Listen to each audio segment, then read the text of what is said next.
body of Christ. It's 21 degrees today, absolutely superb weather. I am not 100% sure what that is in Fahrenheit, but it's absolutely stunning day. I'm getting out and going to have a little trip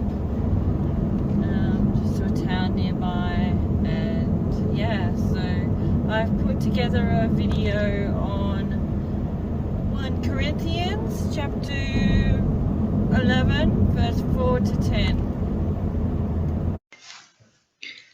1 Corinthians chapter 11 verse 4 to about 10, 11 to 10.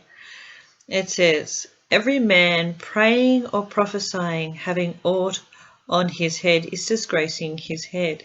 Yet every woman praying or prophesying with uncovered head is disgracing her head.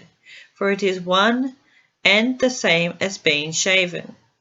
For if a woman is not covering, let her be shorn also. Now if it is a shame for a woman to be shorn or shaven, let her be covering. For a man indeed ought not to be covering his head, being inherently the image and glory of God. Yet the woman is the glory of the man. For a man is not out of a woman, but woman out of man. For also man is not created because of the woman, but woman because of the man. And then there's an interesting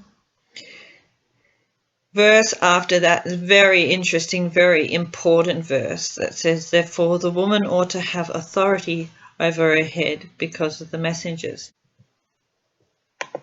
Now I just want to read something that Chris said in a comment, and I want to comment on that comment. By the time we get to the perfection epistles of Paul, Ephesians and Colossians, we see that all Jewish customs, decrees and precepts have been nullified by the secret administration. So does that mean that these things in this praying or prophesying with uncovered head has ceased? That's a question that I have. The other question that I have, I mean, of course, praying doesn't cease, but in regards to covering the head for women, has that ceased? Is that a precept? Or is that a custom? Now, Nelson, my brother Nelson, that I actually never met,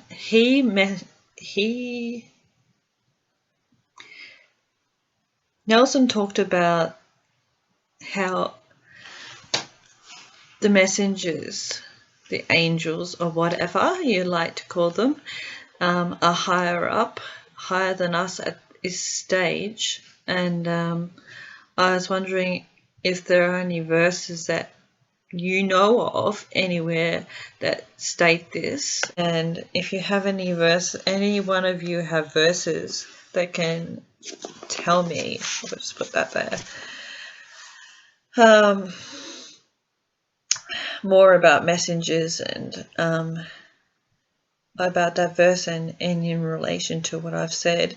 Let me know where they are, those verses are. I'm really excited to be able to talk about this because they need to be talked about, and there's nothing wrong with asking questions.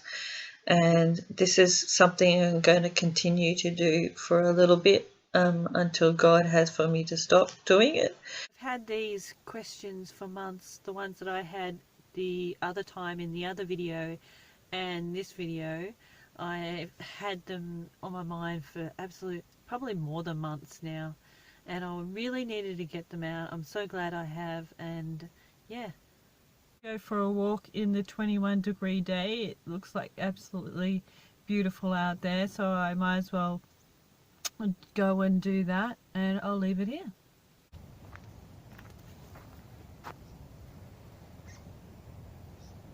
What an absolute honour and privilege and so grace to be in the good body of Christ and have the friends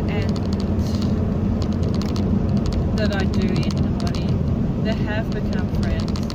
I mean, all of you are my friends in the body of Christ. even if I don't know you, we are still one in spirit. Even if I haven't got to know you, I would like to get to know you. You can send me an email. Let me know if you want to catch up via email. Or I do have Facebook Messenger, so you can ask for that and tell me your story on how you came into the truth and how you came into the body of Christ, because I'd really like to hear your story. God is so mind-blowing, isn't he? You never know what he's going to do next and what he's going to grace you with next.